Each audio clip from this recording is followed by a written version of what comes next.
Hello and welcome back to another VOD review. Today we're switching things up and we're not doing support this time, but we got a returning guest. If you want to introduce yourself, Slick. Hello, I am Slick. I am a one support player turned to tank main, and I've decided that support is currently really boring to play. I think anyone that plays it right now is a little dented, but that's okay. Don't worry about it. Other than that, I've submitted a Ryan Ryan VOD here. Yeah, on Ryan VOD. Bing Bong. Yeah, on Bing Bong. Is this in any way supposed to be a Side Talk NYC reference? No, I don't know who that is, but I'm sure you don't know Side Talk NYC. You know, like Bing Bong, like Byron.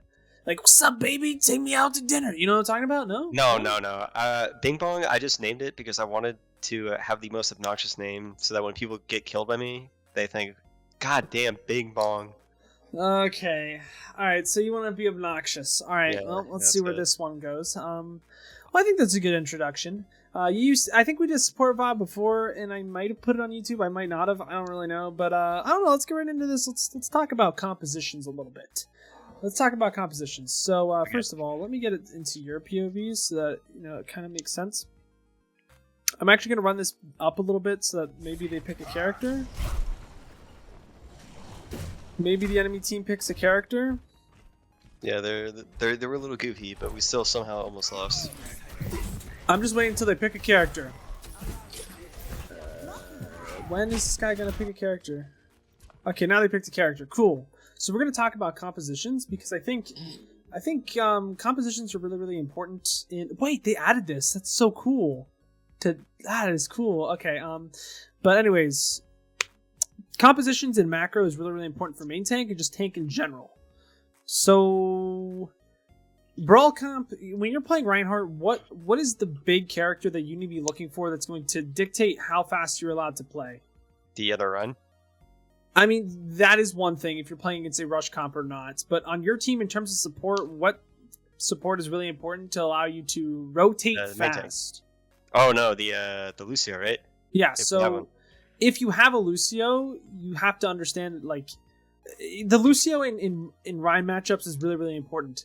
So in this Rhine matchup, who's at a disadvantage? Definitely us. Yes, because you don't have Lucio.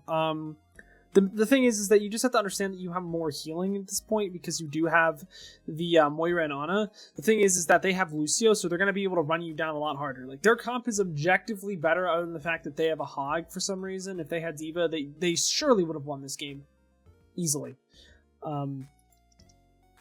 But you have to make sure that you keep in mind that if you don't have Lucio, you have to kind of play slower in a sense and not be as aggressive if they do have the Lucio. Now, if you're matching support on support and there's no speed at all, it doesn't really matter because both teams have the same speed.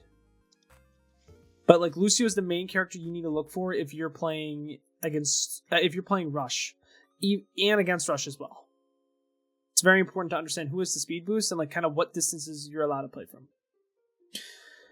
So, also understanding the healing that you have when you're playing tank. I'm trying to link this more specifically with Zen Brig compositions.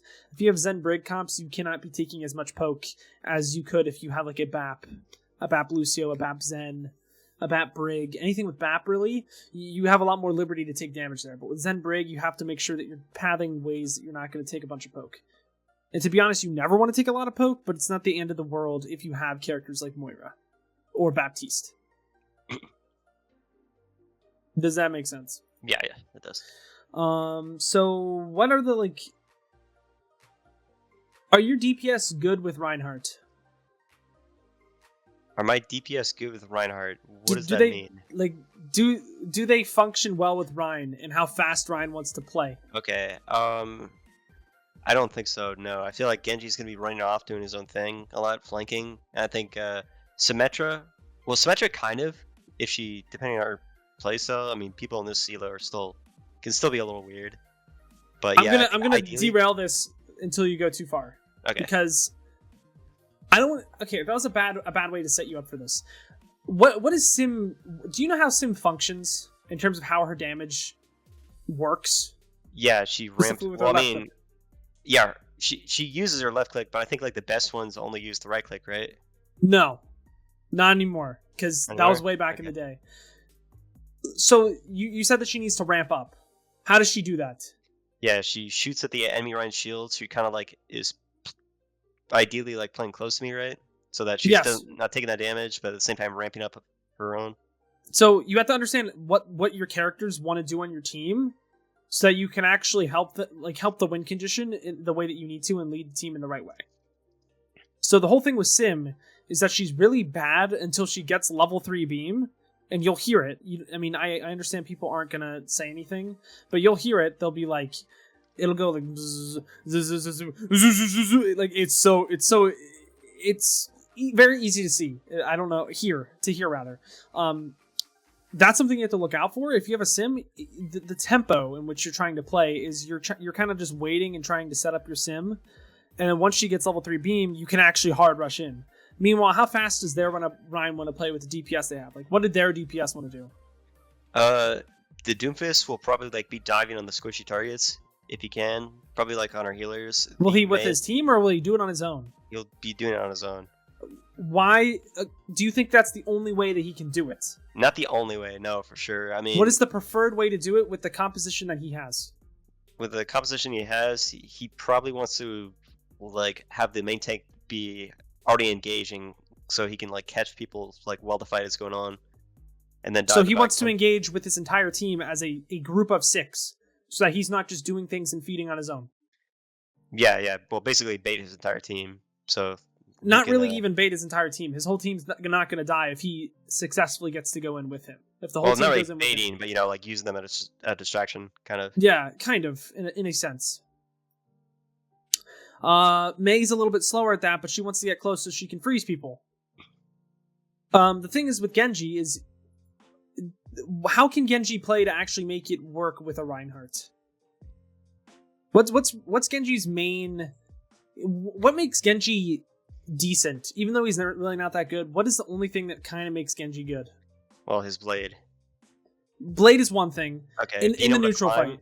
Do you know how his dash works?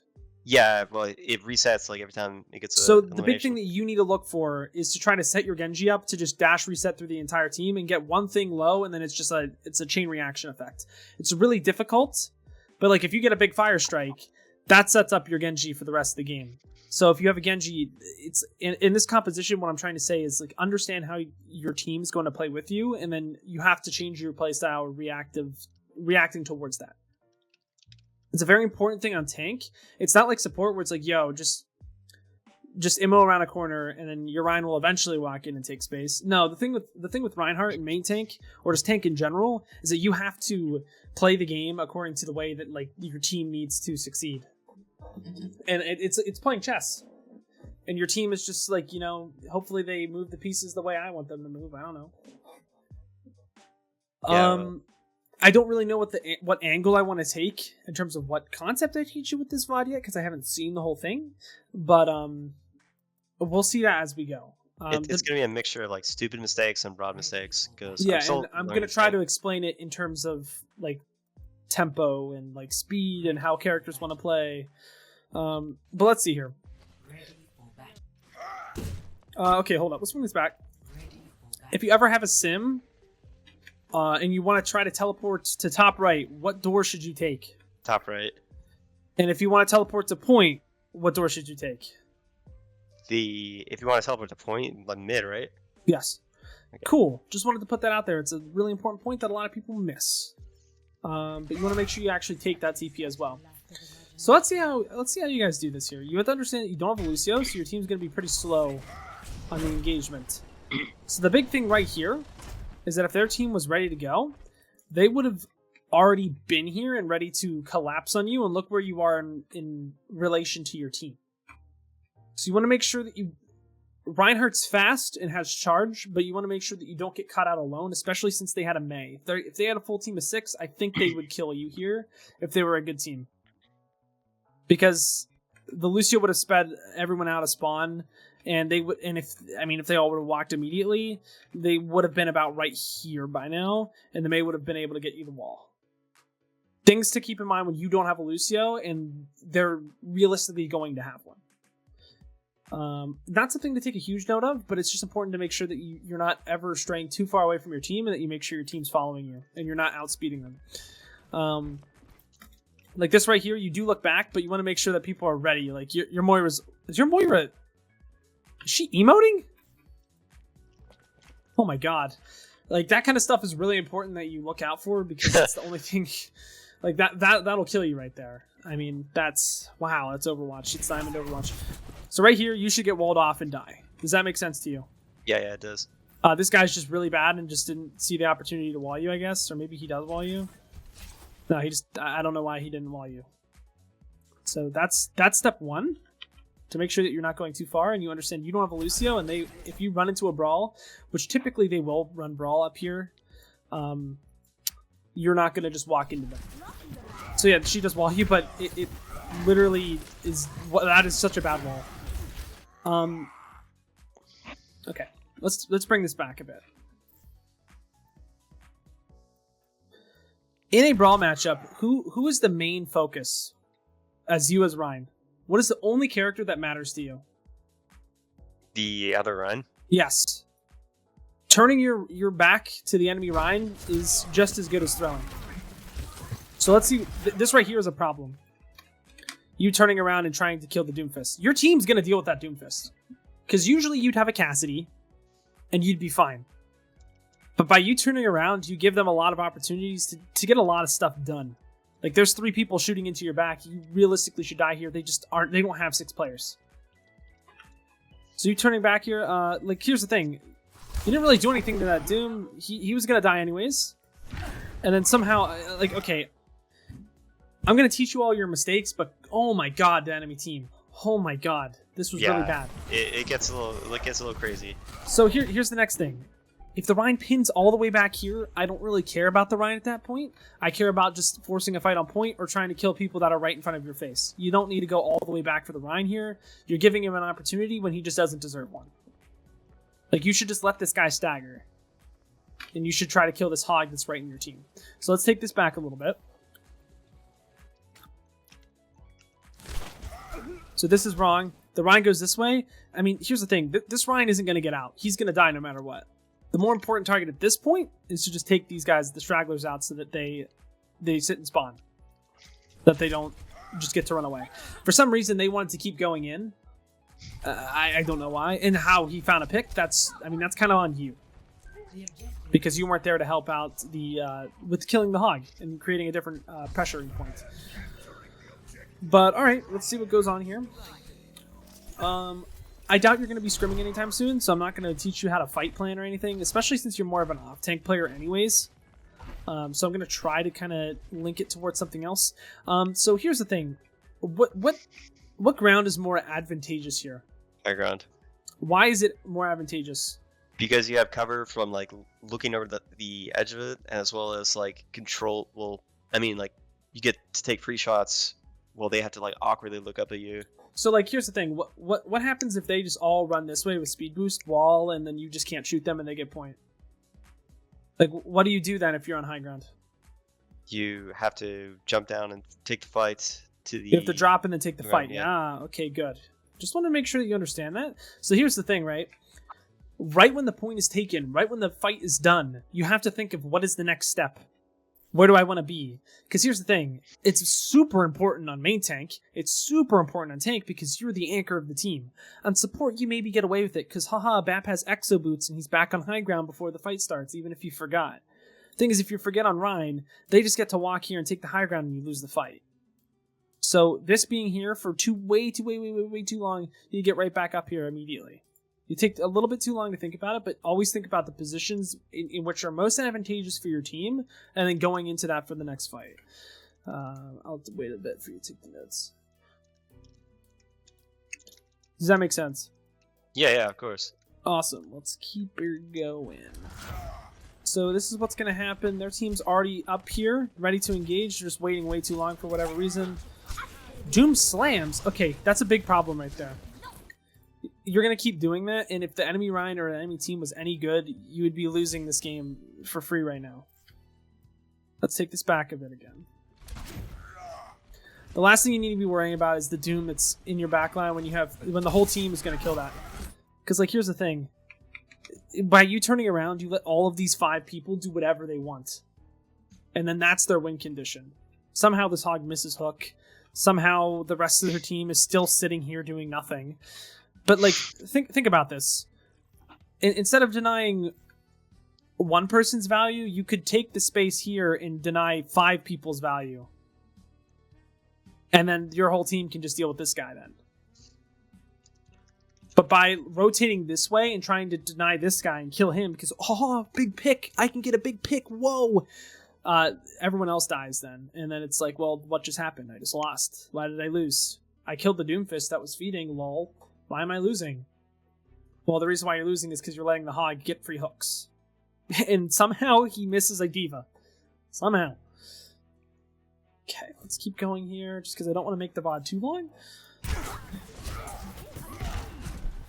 Yeah, like, that's really, really bad, because you just let their entire team take space and do whatever they want for, like, 5 seconds. I don't know how they didn't do anything with it, but, I mean, they did. Okay, yeah, just swinging on him. Okay, I like your alpha energy and your alpha mentality. You're just not the smartest Overwatch player. Which, I mean, that's what I'm here for.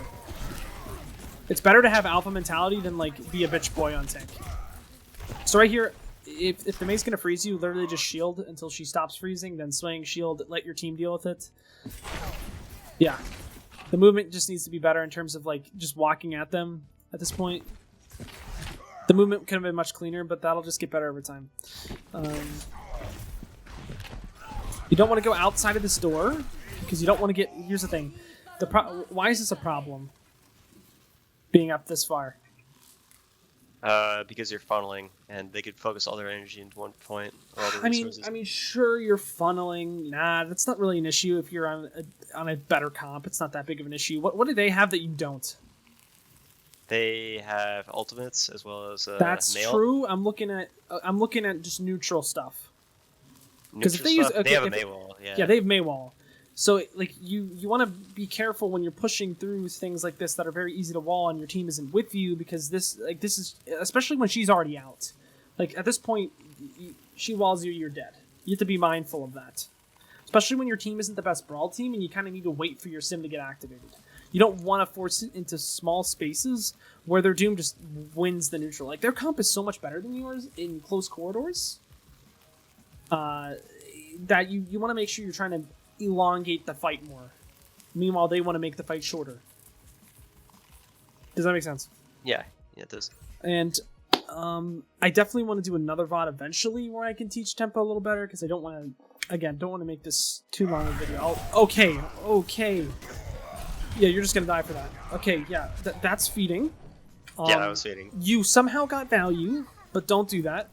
The much easier idea is, I mean, think about tempo. Their comp wants to close distance harder than yours does. You want to, elongate the fight. Push them out until it's right here, and then they're sitting in there, and then, take your walk back and just chill there. Unless you want to look for a shatter play, elongate the fight right there. You don't want to go too hard, because then this stuff will happen. Yeah, sure, you like canceled shatter, but, yeah. Okay, I'm not going to look over that, because, okay, wait. Alright, let's see how you died 3 times in the last minute. All right, let's see. Yeah, it's a lot of deaths. Like I said, a lot of dumb mistakes. I'm still trying to learn Ryan. Okay, so like big slam, but your entire team's in spawn, or dead. So the fight's just lost. Somehow he still got value because they still decided to use beat.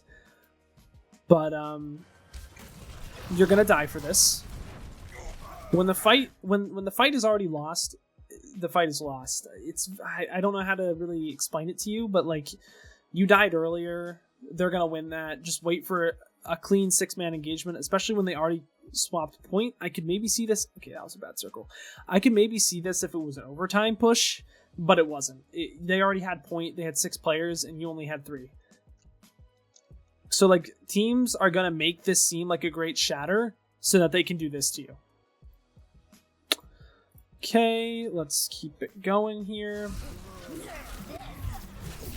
And the rest of your team just continues to believe that investing is a good plan here. which it's not. Let's see how you die here. Again, you just lost 2. The first thing that you need to do is back up. You don't have a full 6. You want to make sure you take the team. You want to make sure you walk here with a full team. So yeah, okay, right here. I understand Ryan's the most important priority. Think about it like this. If someone's feeding into your back line, the more important thing is stopping 5 people from doing things than 1. Let's see what you do here. I mean, at that point, he alpha main tanked, whatever. Go next. I mean, you're just taking really bad fights as a team. I think what you really need is like more of a macro understanding of the game when you're playing tank. At least right now with main tank, it's all macro. So I'll show you some videos I made in the past that might be able to help explain concepts a little better because it's from a whole team perspective. But let's keep going on with this. Right here, yep, you can't really take a fight here. You're just clearing mines. I don't really know what's going on here. It's just kind of a mess. Your whole team is not stacked. So I'm not going to coach this because we don't have the most time, but okay, taking the fight to point is the correct call. Okay, did you know that you can counterpin punches and charges? Wait, you can now? No, you've been able to for like 4 years, dude. Oh, well, I mean, yeah, I could do that. If Doom punches, you can just, counter the punch, and then he's on the ground for 3 seconds to kill. Same thing goes with Rein. Same thing goes with Bash. Briggs Bash. I forgot you could do it on Rein. Yeah, that's a very important thing, especially when Reins want to, try to pin into your whole team, just, pinning and making, the most of what happens. Right here, why are you focusing on Doomfist? I mean, the Doomfist, the thing is, okay. Oh, it's so hard to... Because, here's the thing. Your problem... Most Ryan's problems, or most tanks' problems at this rank, is that they're not aggressive enough. Your problem is you're super aggressive, which is great. Don't stop the aggression. It's just, you need to understand where that aggression should go. And, to be honest, your team doesn't get it either. But whenever you're playing Ryan, let's talk about hurting cats, hurting sheep, hurting dogs, I don't know. When you're playing Ryan, where do you want your team to be playing with you? Well, usually behind the line of scrimmage, sort of. Let's not think about any advanced concepts like line of scrimmage. Okay. Just in relative, if I'm on Ryan, relative to me, how far should my team be? They should be close proximity, Yeah, like butt buddies or something. I don't know. They should be able to touch your back. I don't know. Just keep it child friendly. Now, if I'm playing ball, let's just say H for Hammond, does it matter nearly as much how stacked my team is? Not at all. No, people want to take angles and surround the enemy team. The thing is, what's the problem here? Half your units here, two units are here. You need to make sure that you're keeping everyone together. And if you see stuff like this happening, you have to call for stack. Usually, it would just be usually I just do it as flex support in scrims. That's not going to happen in ladder. If you're on Ryan, or you're playing a Ryan comp as D.Va and you see people doing this, hey, stack on Ryan, or hey, stack point, re-engage on point. I know you don't see this, but this is really important. And the reason why I'm saying this is that if you understood this concept and you just saw that Doom ulted, what do you want to do as Ryan? Get ready to fuck him up the second he lands. Okay. Oh, right. What does your shield do to Doom's ult? Completely blocks it. It blocks damage. So you want to stack as a team, which seems counterintuitive, but if you have a shield, you can literally just tell your team to stack and then you just block it, and then you can kill the Doomfist. So there was no need for your entire team to go this way. You can say it'd be hey guys, I have shield, stack on me, shield it off, and then kill their Doom, and then kill their Ryan that was right here. Here, let me change colors. It was right here. And you can see what I'm drawing, right? Yeah, I can see what you're drawing. Does that make sense? Yeah, it does. Can I move on? Yeah, go ahead. So yeah, let's see. Your Moira is probably going to die. Okay, maybe not. So yeah, here's the thing. Unless you're going to get a kill on this map, this is like territory that you should not walk through. Ever. Unless you're like certain that you're going to get a kill. The better pathing is always to go through points. Because this is where people are returning usually from their spawn, and you don't want to get killed from stuff like this. That makes sense? Yeah. Okay, that's just like map knowledge 101 here. That's not right. Let's do this, and go. So yeah, she should have walled you sooner. You got to make up for your mistake. Pin that on. Ugh, what did I just do? Oh no.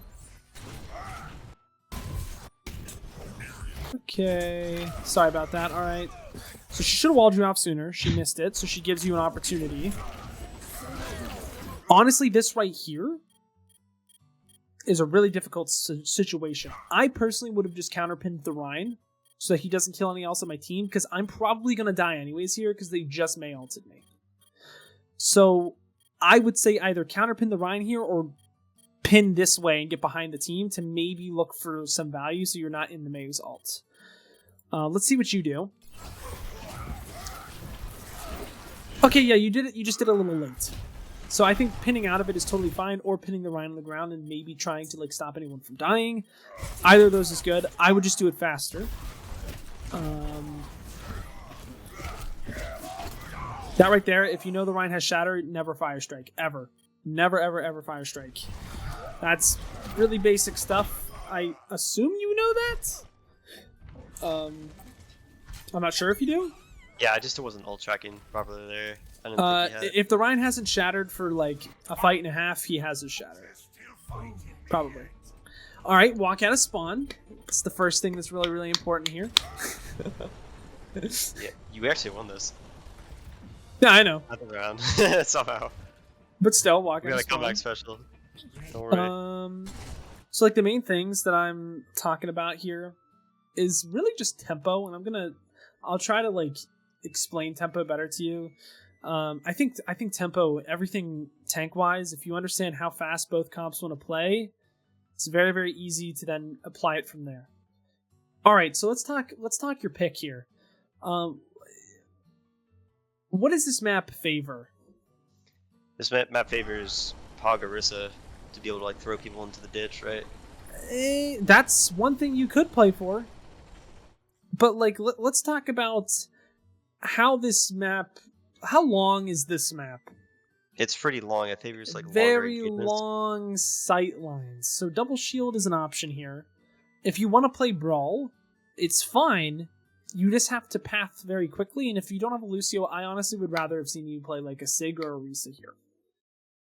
The other map, I mean, you can force a Brawl on point. This, it's not as good of a Brawl point because there's a lot of long sight lines, and you have a Sim Genji. Maybe even you go Ball here. I think Ball could also be fine. But you're playing Ryan. I just want to put this out here. The important part is that you're looking to close distance fast, either by walking through here and chasing the team down, or just walking through long range this way. But let's keep going. That's not the right Ryan. You are Bing Bong. So I'm assuming you guys lose this point just because, you know, they have Ashe. I mean, they're doomed. Okay, they're deep. Oh my god, man. Seriously, like, what happened to Overwatch, dude? This game used to be pinnacle. This used to have such great competition. But then you see the games I have on stream, and you see this, and this is Diamond. This is the top 10% of players, people. This is top 10% of players, and they're doing this. Oh my god. Yeah. Alright, so like the moment you see such this, a funny game. literally the moment you see this, if you see that your team is ready, I just pin into it. Just walk into them. You already won the fight. You just got 2 picks for free. So this is bad. Be more aggressive. Just walk into them. Just pin at this point even. I don't know why your team isn't healing you. I mean, you're low right in front of them. So here's the thing. You took so long to actually take the aggression when it was given to you that they actually got back. And you actually die here. Maybe. Okay, that was a good counterpin because you were going to die otherwise.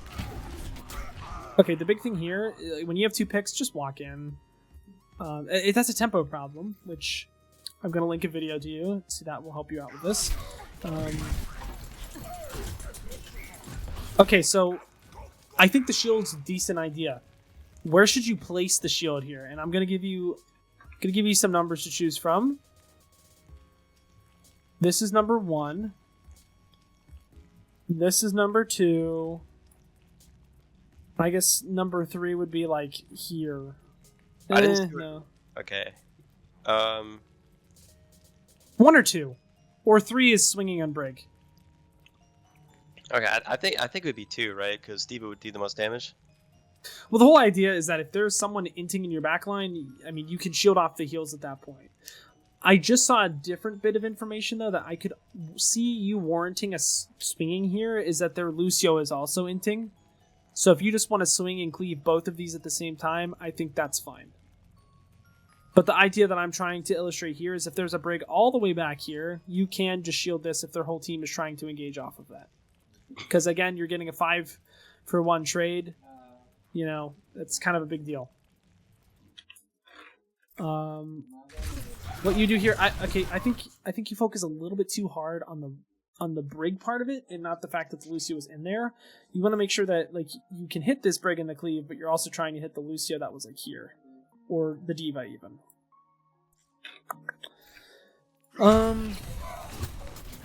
So yeah, this is totally fine. Now you're just shielding off D.Va heal. That's good. You don't have to swing on that. You can literally just shield, and your team can deal with it. You're very low health, so I would maybe hold shield when you walk, especially on a long-range map. So, like, there's no reason this Ashe should let you live there at all, but she does, miraculously.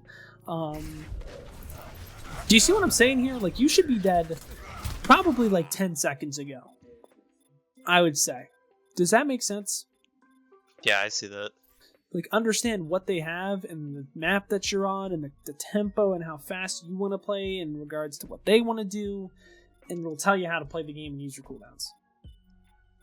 I think off-tank's a lot more interesting to coach just because it's more mechanical than it is concept-based, but I think these concepts prevail really into any character. Okay, it's a good block. Your D.Va's just dented. They're running in front of you, and okay, whatever. Dude, your deaths per 10 is through the roof right now. Oh my. Yeah, I told you, it was a death-heavy game, but... Alright, well, yeah, now you have Zen Lucio. Oh god, you're not gonna live. I think this is just a lost map, right? I don't even think you guys are gonna cap this. We won this. We did make them switch off. Okay, that was a decent shatter. Okay, that was lucky. I don't know. This is just so out of the ordinary. Just name this like video just the state of Overwatch 2022. Oh my god. State of Diamond. Okay, so what the next thing that you really want to do here is take the next position again. So like, what is a decent position for where you want to play? I don't really know the answer to that one, so I'm not going to ask you, but it's definitely not point. You could set your team up here, you could set your team up here, you could argue you could set your team up here, but you have to understand that they have a Doomfist and a Brig Lucio. So you might want to play a little bit farther back with your Zen and just look to spam. Yeah. Thing is that both comps kind of suck so much that I really couldn't tell you what's better. I just know that point isn't the answer here. Point is most definitely not the answer here. So you take this position. I would say this is wrong considering they have a Doomfist, and there's a lot of walls over here, as well as Brigitte to just swing on you for free. I would argue taking the farther position, yeah, you get MTD'd. That's just a positional error. To be honest, the guy isn't really better than you. He just kind of like got it handed to him on a silver platter and said, "Here, eat it. Take the win." Okay, yeah, swinging on Lucio here is totally fine because you're out of the fight. You're just looking for value. Wow, you won that. Wow. Wow.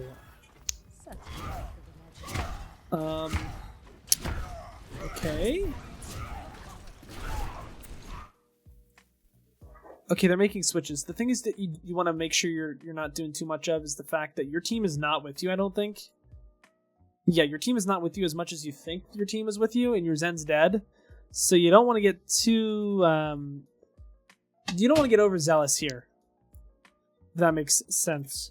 Because right here, you're very susceptible to a Doom Punch. I get that they just switched, but this is dangerous. This is very dangerous. You want to play much farther back since you do have a Zen and a Genji, and you need to play for more time. So, like I said, playing in that area, do you understand why that's not good? Yeah, because you're exposed to like pretty much all the abilities of Doomfist. Break can just swarm you. They have a Lucio, so It's just much easier to close the distance on you. And Yeah. while Ryan does want to close the distance, you have to understand how that's relative to what you're playing and what they're playing. Like there's different brawl types of compositions. Like there's different Clash Royale decks. There's different types of Expo decks. I don't know do you play Clash Royale? Nope. Well, that sucks. I can't really go with that. There's different. I don't know. Have you ever played Hearthstone? Have you ever played? Yeah, Hearthstone. Hearthstone. Like I don't know. Like maybe you're running a Pirate Warrior deck, and like back in the day, it's like a very fast warrior, like pirate deck composition. But maybe you, for some reason, you're running Yazoth, which was like it would cast a bunch of spells from that game, which is a much slower card. It's a slower variant of pirates, so you'd maybe have to understand how you're going to prolong the game, and maybe you trade pirate v pirate more than you just rush face. I don't know. That's a really out there comparison, and I know probably no one that's watching this, but I mean, if you're watching this from 36 minutes, go out look up pirate meta. It was a thing way back in the day. That kind of stuff's really important when you're playing tank, and I don't want to spend too much time talking about it just because it's going to take too long. But I think you kind of understand how it's much easier for them to close the distance on you. And while you do want to close the distance on Reinhardt, your Sim and Genji need a little bit more time to do that. They need a little bit more spam in order to really open the door for them to walk into that comp that just wants to run it down. Because they have no spam, yada yada yada, some. So see, that's why you die there, because they have just a faster tempo. They're going to pummel over you faster. Here comes the slam. I can just feel it. Oh, no. No, what's going on? I really couldn't tell you. All right, you know what this is? You know what this looks like? This looks like a lost fight to me. Look where your teammates are. They're all dead. So here's the thing. When you see so many people dead, just give up that point. Don't slam here. No one's going to follow up. You're not going to kill 6. I'm sorry. This is not one of those situations which you can because they have rally and full health. Take the time, look at this, be like, oh, okay, I'm going to walk backwards. And then what do you avoid? You avoid wasting Shatter, you avoid wasting the Sim Wall, and you have all of this going into the last fight of the game. Yeah. I agree. Let's keep it going here. All right, you slam. Oh my god! Bazonga slam! I killed their Brig! Team, what are you doing? And then here's the thing. They still have numbers advantage. So while you did just kind of MTD, and you did just kind of destroy everyone, they still have numbers advantage at the end of the day, and they're also forcing the fight on point, which is what their team wants to do. It's just not looking very good for you.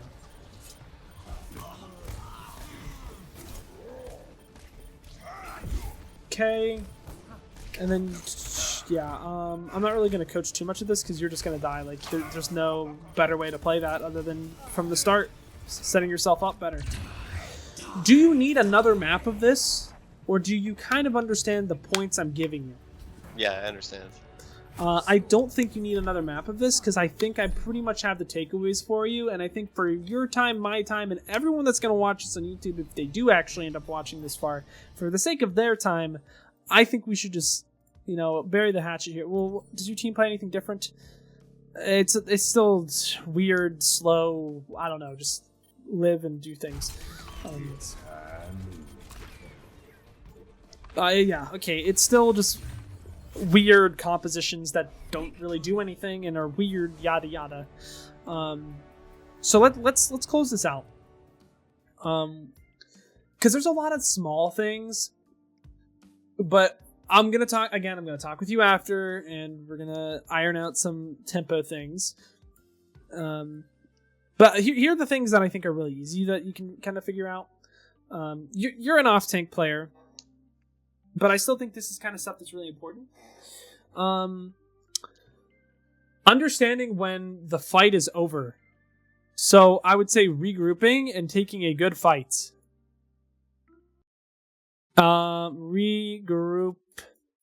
Just regroup. I'm just gonna say regroup. My music turned off. There you go. Regrouping and taking better fights. It's going to help you out with a lot of things. It's going to make you waste less ultimates and not die as much, and also win more games. You as a tank, your job is to make sure that the game is functioning as fast as possible, yes, but as functional as possible as well. You're taking good, functional 6-man team fights against 6-man team fights. You're not taking 5v6s or 4v6s unless you think you're going to win that, which most of the time you're not. Sometimes you will, and you'll see those opportunities, but all the opportunities you took, I think they're pretty blatantly like, hey, I'm just going to shatter 6 because it looks cool for the thumbnail, pog, but then I'm going to die afterwards. I don't think you ever, I mean, you can correct me if I'm wrong, but I think all of those big 6-man shatters where everyone was dead, I don't think you thought in your head, like, yo, dude, I just carried, man. Where's my team? Maybe you did. But, I mean, that's something for you to answer, not me. I don't know. Does it make sense to not, like, int? Yeah, it makes sense. Don't worry Okay. about it. I mean, I'm pretty sure you could probably have already seen that, but, you know, to each their own. Number 2, I'm going to say, here's the thing. On Reinhardt, the 5-1 split. The 5-1 split thing, I'm just going to write 5. That's really important on Reinhardt. Thing is, I don't anticipate you're going to play Ryan a whole lot after this. Maybe you will. I would take note of it. The main thing is understanding like what you really need to be focusing on and what's really important. And understanding the contrast of what it is between both tanks. Obviously, in Overwatch 2, this is going to be completely different, and the tank's going to have to weigh these foci. I don't even know focuses. There's probably not even a plural version of this. Dumb. The main thing is that you're going to have to juggle these, like what to focus. So, for example, what you focus on when a Doom is inting into your backline on Rhine is different than what you're going to be focusing on if you're playing D.Va. As D.Va, the main thing you need to be doing is DMing whoever that Doom is trying to engage on, aka the BAP, aka another DPS. Maybe it's you for some reason, and you just need to DM yourself. That's something D.Va needs to worry about. The thing that Ryan needs to worry about is the five people that are going to be running into him as well as that Doomfist. And making sure that he gives the team as much time as possible to destroy that Doomfist and then deal with the teams rushing at him in front of him. On top of that, you have to understand tempo, which I'm not going to write down for this. If you guys want to see a video, I did a six-person team VOD review like 2 weeks ago that explained everything tempo related, and that's definitely something I need to make a guide about going into Overwatch 2, because quite literally, it will teach you everything you need to know about everything macro Overwatch. I would say what you need to be focusing on in terms of tempo and like what you need to be defending, or what your comp wants to do and how you want to go about doing that. So like as Hog, you're just going to be playing to flank. You're really not going to be playing with your team at all. You're just trying to kill 6 and literally be as toxic as possible within reason. So when you want to say, hey, enjoy your 10-minute queue to the DPS you just hooked 5 times, go ahead and do that, but make sure that you're flanking to do that. Not too hard, but like reasonably. And I'm sure I'll get another VOD from you in the future where that kind of makes sense. In terms of D.Va, it's weighing that, hey, when am I going to be DMing my backline, and when am I going to be getting aggressive to maybe kill a Pharah or an Echo? For Reinhardt, is what space am I taking, and like is my team ready to stack and walk in? There's a lot of different things. But does everything that we kind of went through today kind of make sense? Yeah, for sure. This is this is gonna be the low point. I want to like start low.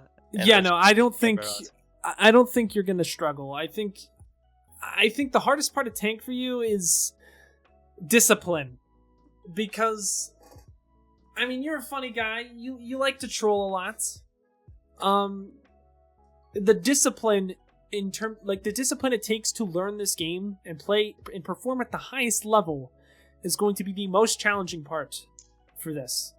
You need to learn all of the intricacies of this game, because it is the most important thing as tank, is to just understand literally every single situation and knowing how to react to it.